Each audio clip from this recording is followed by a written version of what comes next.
Hi plant people! Good morning! Welcome back to our YouTube channel, Marjan's Garden. So ayan guys, after nating mag-vlog kanina nito, yan yung paggawa natin ito. So naglinis na rin ako and nag-refill ako ng mga soil mix ng ating mga succulents. So mga pot pala. So ayan, naglinis din ako. Ayan o, basa dito guys kasi linis ako ng mga pots bago ko nilagyan ng mga bagong potting mix sa kanilang loob. So ayan, ito yung ayos nila guys after nating maglinis. So nagwalis-walis na rin ako. Yan. So dito ko naisipang ilagay yung ating ginawang arrangement. Ayan kasi 'di ba baka ma-sunburn sila. So dito muna sila sa area na to. So ayan, ito nilipat ko ditong ating napaka-clumping na flapjack. So ayan, naka-recover na siya guys. Ayan, nakaka-receive na kasi sila ng sunlight. So 3 days na silang naka-receive ng sunlight dito sa ating garden. So ayan sila. O, diba? Nakabuka na guys yung kanilang mga leaves. Ayan. So, eto, hindi ko to ilalagay sa ROS kasi baka mamaya magkaroon na naman ng mga dot-dots. Yung isa ko naman, hindi ko naman nilagay sa ROS guys. Pero, ewan ko, nagasakit lang talaga siya. Pero, yun, ginawa ko, kinalbo ko. Mamaya ipapakita ko sa inyo. Kinalbo ko na siya kasi lumalabas na yung babies niya. And napapansin ko yung babies niya may dot na naman siya. So, tinanggal ko na yung mga leaves niya as in kinalbo ko. So, ayan, eto, dito nilipat ko rin yung ating party dress. Ayan, ito yung ating party dress. Napakaganda ng kulubot. Ayan o. So, eto ay inisprehan ko na rin sila ng fungicide pagka, kinabukasan after natin silang matanim kasi nung naitanim natin yan, super pagod ako nun guys, grabe. Umalis ako ng tanghali pagbalik namin dito, nakauwi na kami ay hapon na, so nagbiyahe pa, ang layo ng biyahe, tapos naglakad pa ulit kami pauwi dito, and pagdating dito guys ay in-unbox ko agad sila. Pagkatapos kong i-unbox guys ay tinanim ko na sila agad lahat, as in lahat, kasi gusto ko matapos na sila para kinaumagahan ay maka-receive na sila ng morning sun. And kinaumagahan naman after kong magawa yan ay nag-rearrange tayo. Yan kasi para yung maka-receive sila dito ng sunlight sa paglalagyan natin. So rearrange ko sila.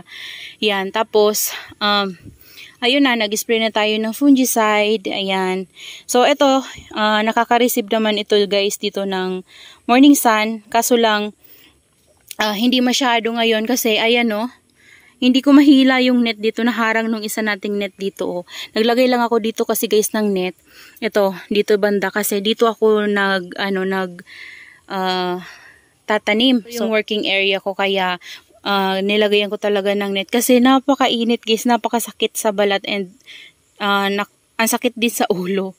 So ayan, dito yan yung look nila, and dito, pasilip ko lang sa inyo yung ating mga gymno. Ayan. So, ito guys, narat yung ating isang succulent, si Primadonna ba to? Yung isa kong Primadonna, narat. So, yan na lang natira. Ginawa ko, kinat ko, and i-air dry ko. So, baka masave pa natin yung pinaka-top niya. Ayan. Ito yung ating mga gymno. Ayan Yan. Hindi ko na sila napapansin guys. Hinayaan ko na sila. Ilang araw na silang napapabayaan Pero okay naman siguro sila guys, and tinutubuan na ng mga damo. Ayan ayan may mga damo na. Bunutin lang natin. And tuyo na sila guys. Ito, masyadong malaki talaga yung pot nila guys, kaso lang, para sa kanila. Kaso lang, wala na tayong ibang pot. So, naisipan ko na lang na, tingnan na nga natin to. Wala pa rin tong roots. Wala pa rin roots yung iba. Pero yung iba nating daydream, may roots na ito. May roots na yan. Hindi ko na ginagalaw kasi ma-storebo lang siya. Ito. Ay, wala pa to. Ito, alam ko to mayroon na, tsaka ito. Ito din mayroon na po, maliit. So, ayan guys. Ang gagawin ko lang sa kanila ay tansya lang talaga yung pagdilig. So, lang natin yung pagdilig sa kanila kasi malaki nga yung pot nila. So, binabasa ko lang yan guys dyan sa puno. Ayan. Gamit yung natin, pangdilig na maliit.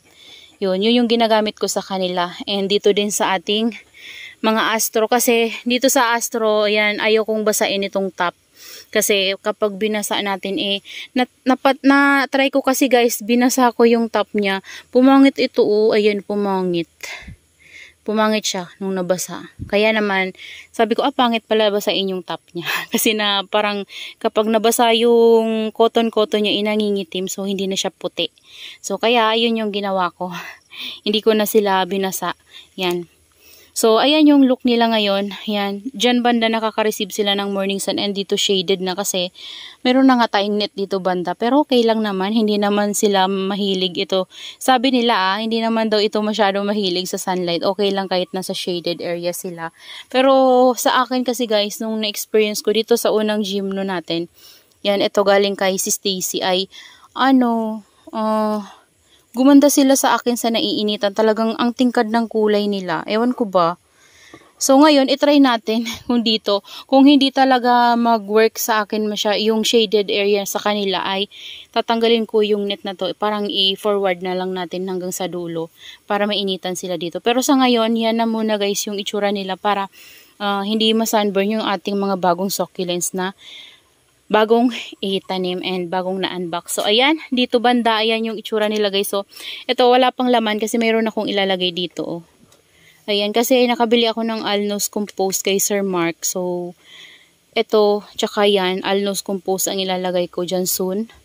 So, wala pa kasi. So, ito dito banda naman ay ayan, may mga vacant pots tayo kasi meron ako dyang itatanim na malalaking succulents soon. And ito, finorward ko lang dito kasi dito banda ay naiinitan sila guys ng morning sun. So doon banda ay medyo shaded na, natatakpan na sila ng ng puno ng papaya doon sa dulo. So natatakpan na yung init kaya ginawa ko, nilagay ko sila dito para makareceive sila ng morning sun. So mamaya mga 10 AM ay ibabalik ko na yung net natin. Kasi kapag ganung oras na ay sobrang sakit ng init guys, grabe. So ayan, hindi ko pa tapos yung dyan. May mga vacant pa tayo na patungan kasi meron pa tayo dyan mga ilalagay. Ayan may mga pa ako succulents dun sa gilid. Hindi ko pa naayos guys. And ayan yung dito, meron pa tayo. Ayan, may mga nakapatong-patong pa. So, titingnan natin soon kung ano yung magagawa natin dyan.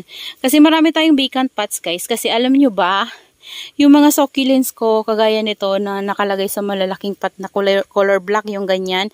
Ayan na pinagre-repat ko sa square pots. Yung mga square pots ko na mga walang laman. So, doon ko na lang pinagsama-sama kasi para makalis tayo ng space. Ayan pinagre-repat ko sila.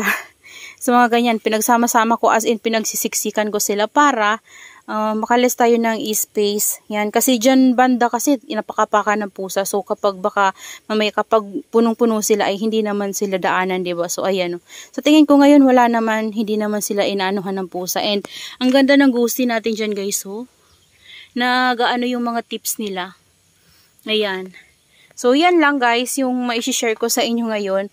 Ayan So, ito pala, kinalbo ko to. Ayan ayan sinasabi ko sa inyo. Kinalbo ko kasi napapansin ko nagkakaroon na naman ng tapos ginawa ko, inisprayan ko ulit sila ng fungicide. Ayan pati sa, yung dinilig ko, fungicide. Ayan, tapos ito, ayan mamumulaklak ata to guys, Ayan. So, hindi ko pa to nadidilig. Didiligin ko pala to guys. And, doon ko muna siya sa hindi na initan para, hindi siya masira. Ayan. So, didiligin natin to. Ayan. Kasi, gusto ko talaga to guys, si Judata. Ayan. Gusto ko siya, as in. And, napakapal ko na siya guys. Kaya, super happy ako. Ayan, ganyan lang. Mahilig to sa water. Kaso lang, kapag na-overwater naman natin siya, ay, bumapangit yung, yung, leaves niya nagmamashi. Mabilis siyang magmashi kapag nasobrahan naman natin siya sa water. Ayan. Kailangan pag diniligan natin siya guys, tatanggalin natin yung excess water na napunta dyan kasi minsan din siya, nag-crown rot. Ayan. So, ayan So, ngayon, dito ko muna siya ilalagay. Ayan dyan. So, mamaya ko siya ibabalik siguro mga hapon or tanghali kasi ilalagay ko din naman yung net. Masishade naman siya doon. And, ayan yan guys na-stress din yung dulo niya. Kasi nauhaw na nga. So, yun lang guys. That's all for today's video. Yan. Yung iba nating succulents kasi na dito Oh.